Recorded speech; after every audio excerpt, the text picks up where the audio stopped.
밥도요, 식혔다가 먹으면 도움이 된다고 하더라고요. 이게 좀 효과적인 방법 맞나요? 이상하게 생각하실 수도 있는데 그게 실제 효과가 있습니다. 오. 배의 포만감도 더 느껴져서 오. 섭취량도 줄게 되죠. 그러한 장점이 있고요. 실제로 다시 데워셨을 때 네. 저항성 전분은 그대로 남아 있습니다.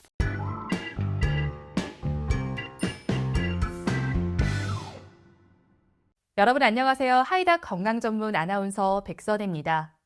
여러분, 식사 후에 졸음이 몰려온다 혹은 밥을 먹고 나니까 당이 떨어진다 하는 생각이 드신 적 있으시죠? 그거 절대 그냥 넘어가면 안 됩니다. 바로 혈당 스파이크의 신호일 수 있기 때문인데요.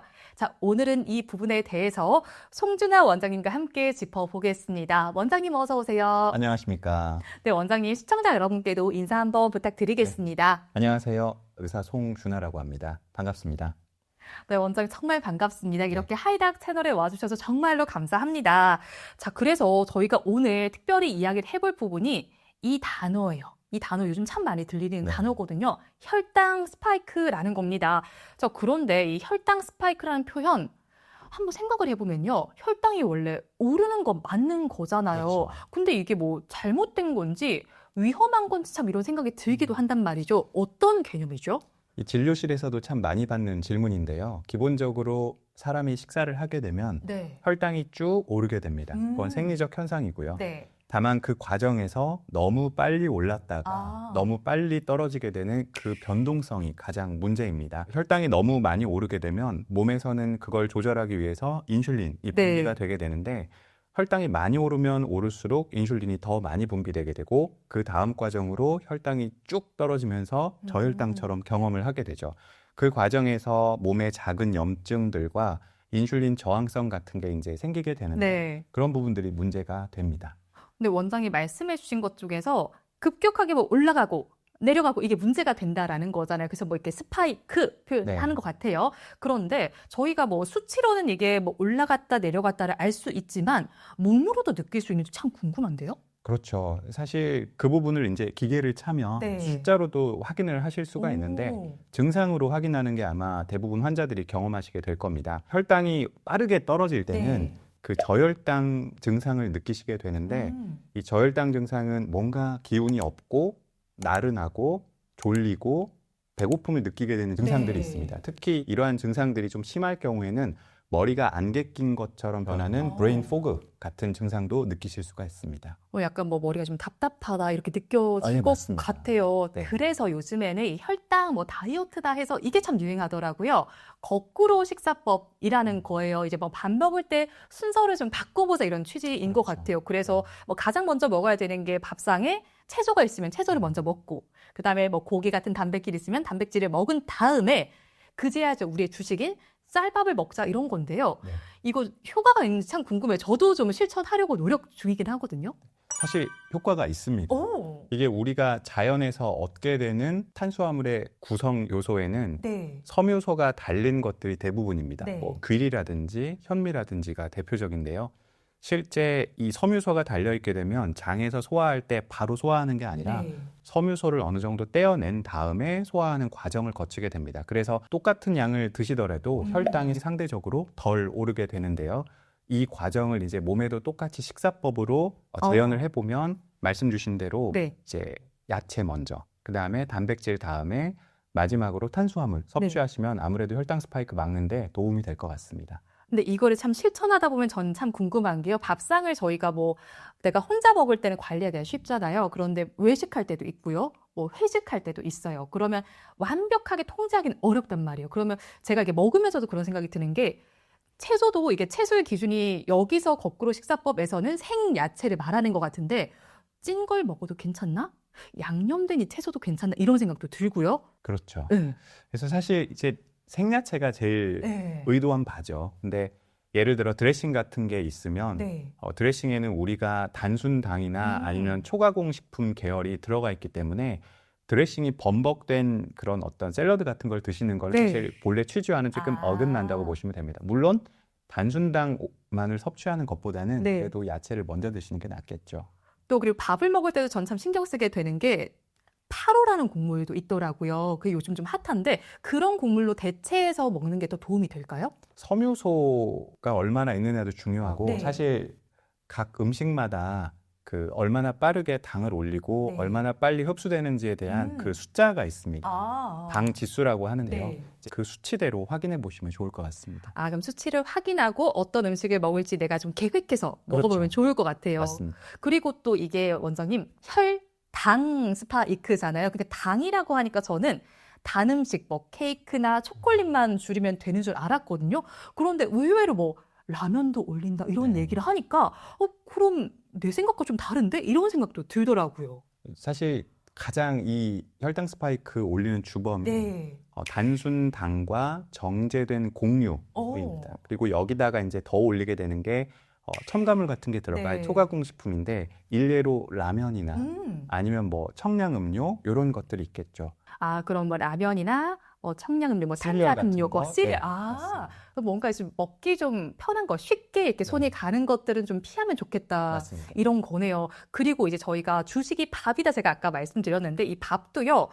식혔다가 먹으면 도움이 된다고 하더라고요. 그래서 저는 사실 일부러 밥을 좀 지어놓고 냉동실에 넣었다가 다시 데워 먹거든요. 이게 좀 효과적인 방법 맞나요? 들으시는 분들이 네. 이상하게 생각하실 수 있는데 그게 실제 효과가 있습니다.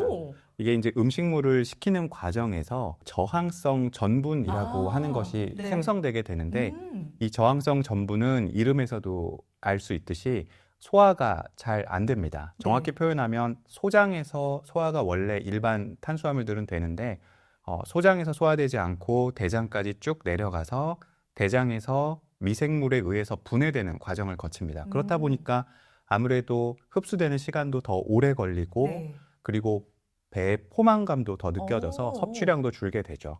그러한 장점이 있고요. 실제로 다시 데워셨을 때 이 저항성 전분은 그대로 남아 있습니다. 원장님 그러면 이제 참 그게 실천하기 쉬운 방법일 것 같은 게 어차피 밥은 하니까 뭐 식혔다 다시 먹으면 되는 거잖아요. 그런데 저희 밥 먹으면 또 따라오는 게 있습니다. 디저트 먹어야 되는데 이 디저트로 과일을 참 많이 선택을 하게 돼요.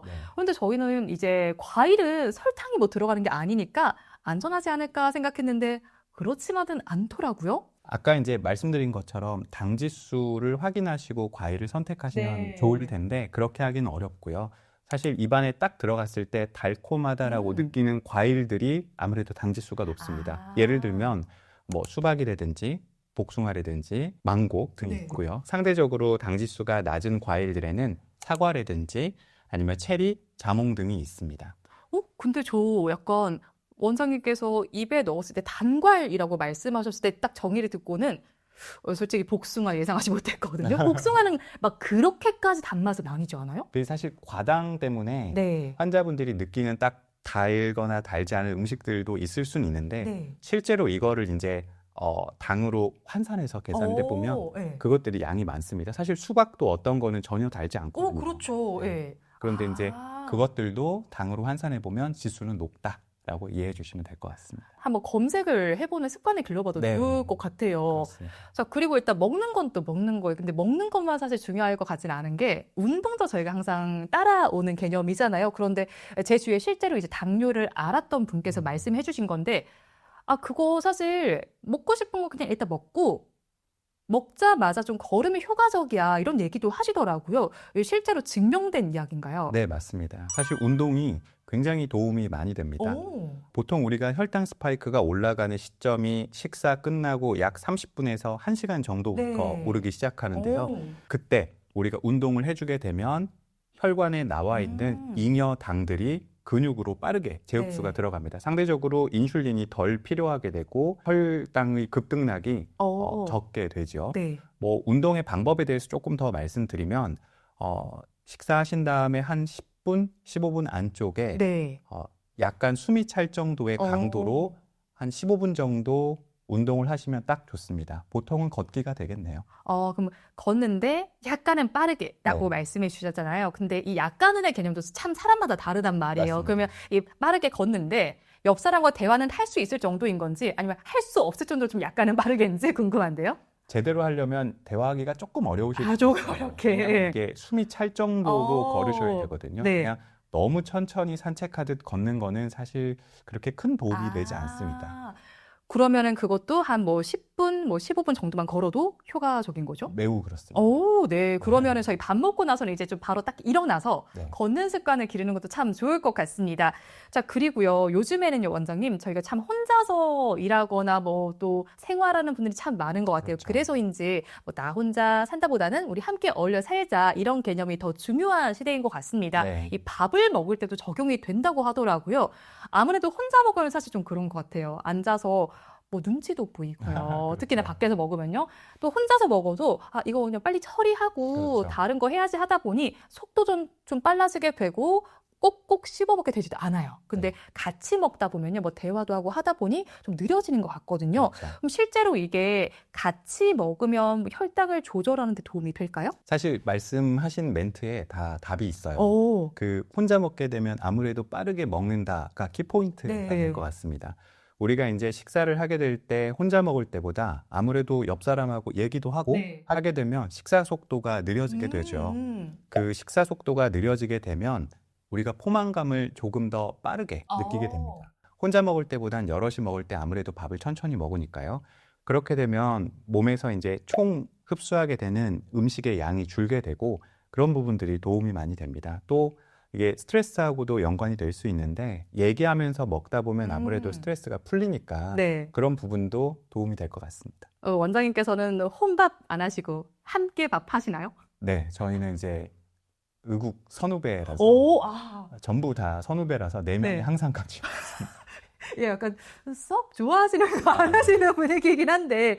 자, 그래서 이렇게 저희가 참 식습관이 중요하다는 이야기를 해봤어요. 그러면 식습관을 좀 벗어나서 뭐 스트레스 받으시는 분들도 참 많고요. 뭐 잠 못 자요 이런 분들도 참 그렇죠. 많아요. 뭐 이런 것들도 혈당에 많은 영향을 미치게 될까요? 실제 많이 진료 현장에서 보게 되는 게 그런 네. 케이스입니다. 환자분들 같은 경우에 뭐 스트레스 받거나 잠을 못 주무시는 게 무슨 관련이 있냐 질문을 하시는데 실제로 잠을 제대로 못 주무시거나 스트레스를 받게 되면 식욕을 관장하는 호르몬인 렙틴이나 그렐린 같은 것들이 네. 변동이 생기게 됩니다. 아. 그러면 아무래도 식사도 더 빨리 하게 되고 더 많이 하게 되고 먹고 나서 또 손이 가게 되고 하는 부작용들이 생길 수 있고요. 또 하나 이제 스트레스 호르몬 대표적인 것이 네.